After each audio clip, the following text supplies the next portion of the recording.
Hey everyone, today we have a special guest, Frederick Barber. He and I met over 7 years ago when he was looking for his next career move. And he had just finished a 30-year career in being an executive at marketing analytics companies and even founded one that was later sold to Meredith, a $1.2 billion company where he became an executive for the next 10 years. And when we met, it was just such an interesting story. We met at a networking happy hour that I organized. Excellent.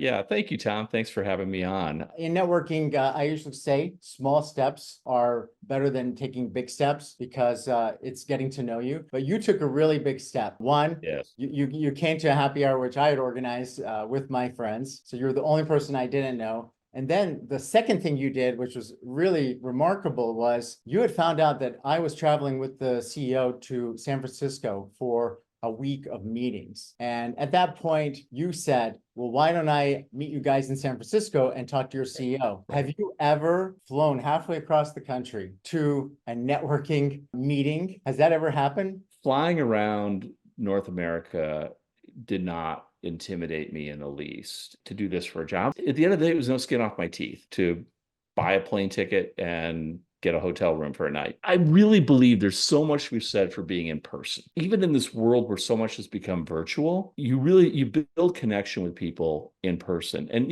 you've made a point a few times, Tom, that the goal of networking is not to convey information. The goal of networking is get to action. So if I knew that this individual was only going to be in the United States for a week and I want to get to action, it's time to cut to the chase. What's the worst that could happen? I'd go and have dinner in San Francisco and meet somebody new. Why do you think that most people are very hesitant to even take a phone call or a Zoom call or a coffee with people when you flew halfway across the US to go to a networking meeting that you set up? That's a hard question because this is really intrinsic to my nature that, I'm not a shy person. I wouldn't say I'm a, life of the party extrovert, but I'm very confident in my own ability. I'm confident in my ability to listen, to hear, and hopefully add value through what I can communicate. And I believe, from what you were telling me about this company, I'm like, I do have something to offer here. For one thing, I had my own network, and I'm like, I can. You were saying this company is trying to enter the US market and they need introductions. Well, I could make 50 introductions, So the first thing I offered, I didn't go in saying, hey, can you give me a job? That wasn't my ask. My ask was, how can I help you? You're trying to enter this country. I've got a network. Can I help monetize my network for you? In fact, you might remember the very first meeting. So I listened in, they were helping us trying to sell some work. I listened in on one of their sales pitches, and the challenge the founder had, he knew his stuff, no question. He technically brilliant. I still work with the guy. He's really smart, but because English was not his first language, he was having trouble picking up on certain cues from the prospect. And so I'm listening in on the sales call and kind of cringing internally. And so I said, well, you got another sales call later this week. How about I do it? I didn't even work for them. They were paying me. Right. But I'm like, give me the brief, tell me what you know about this client, and, send me your little deck and I'll present. And they won the business. That, honestly, was probably more ballsy than flying to San Francisco. You talked about two things. One, not asking for a job in the networking meeting, which is rule Right. number one. It's about how you can add value and get information. And the second part is you were not only asking how you can add value, you were actually giving value before even being employed by that company. And what made you want to spend that time and effort on doing that? I think some of this is the influence I had from my first job out of college. A man who I'm still friends with. I had dinner with him about a year and a half ago. He's 70 something years old now. And he gave me this advice. It's maybe, I don't know, 24 or so. And he said, when you're going in to have a meeting with management, he was talking in the context of like your annual review and asking for a raise. It's like, don't tell me what you need. Tell me what value you add. And that stuck with me from that very early age. So he's like, come into your annual review and go down, give me data. Say, in this past year, I have taken us from this point to this higher point. I'm managing this larger amount of business. I've helped bring in these sales. And I believe a fair compensation of that. And he said, at that point, you throw out a number that's a 20% raise.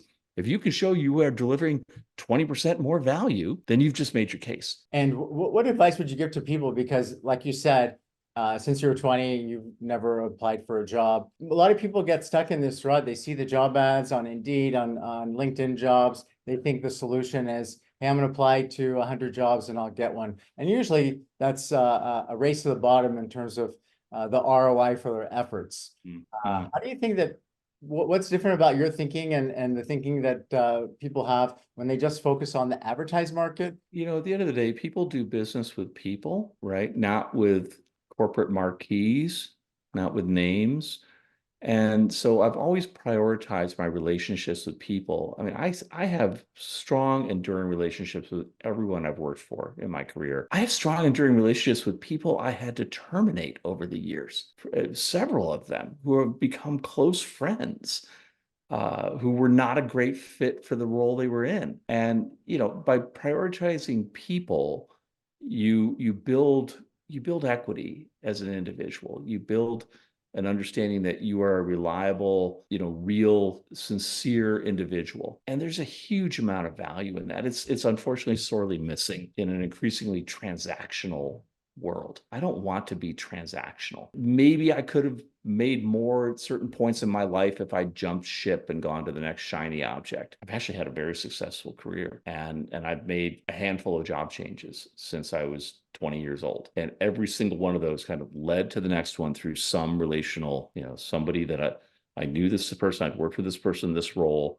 There was a new role that opened up and I stepped into that. Yeah, it's really fascinating to listen to you and to see how much you prioritize relationships and you try to make them mutually beneficial rather than just transactional. So you've had a career where you worked overseas, you founded a company, you were executive at several, you were CEO, now president of a division.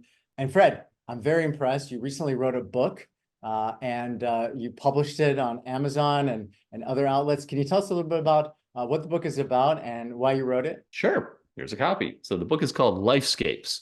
Subtitle is Find Your Place, Live Your Dream, and Profit in the Process. I wouldn't even necessarily call this a side gig. It's more of a personal journey project that I decided to put out there to hopefully help other people as well. So we're empty nesters. Our children are grown, living in different states, and we were sitting on a big house that really didn't meet our needs anymore. It was too much house, and we wanted to be semi-nomadic. We wanted to be able to move around and be with our kids where we want to be. And being a quantitative social scientist with a master's in applied demography, which is kind of an obscure field, I'm going to approach this from a data analytic perspective, right?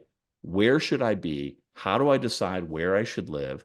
How do I organize my life? And what are the financial implications of this? So I went through a process of evaluating what does downsizing look like? What creates a healthy living environment? There's a lot of, suburban sedentary America is inherently unhealthy. And so I read a lot of literature on the subject and just started writing on it, started blogging on it initially, and then got with a book writing coach who's like, hey, turn this into, it doesn't have to be a long book. It's only like 120 pages, but it's very systematic in walking through the rationale for downsizing, how you identify the ideal location, how you evaluate the tax and other financial implications of a move, and how you orchestrate a at least semi-nomadic lifestyle. Anyway, that's what Lifescapes is about. If I think about the last few years, you've let me stay at your house. You've also let our company, CareerNerds, host events at your house. And I see a theme here of providing value to other people to realize, hey, it's about the relationship. How do we build a relationship with other people that are mutually beneficial? And I think you're quite unique in this, Fred. Well, thank you. Thank you.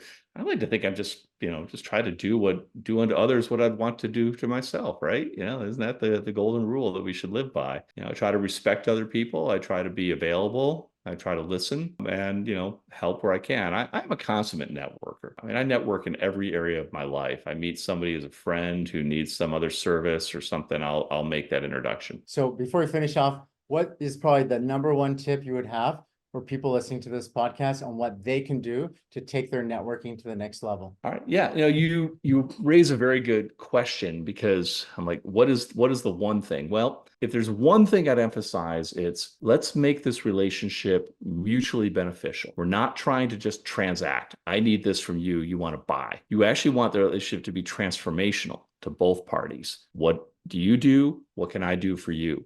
so that everybody wins. It requires you to do a little bit of homework up front. You should go into a meeting prepared. You've done your research, you've read the LinkedIn profile, you've looked at the company's background.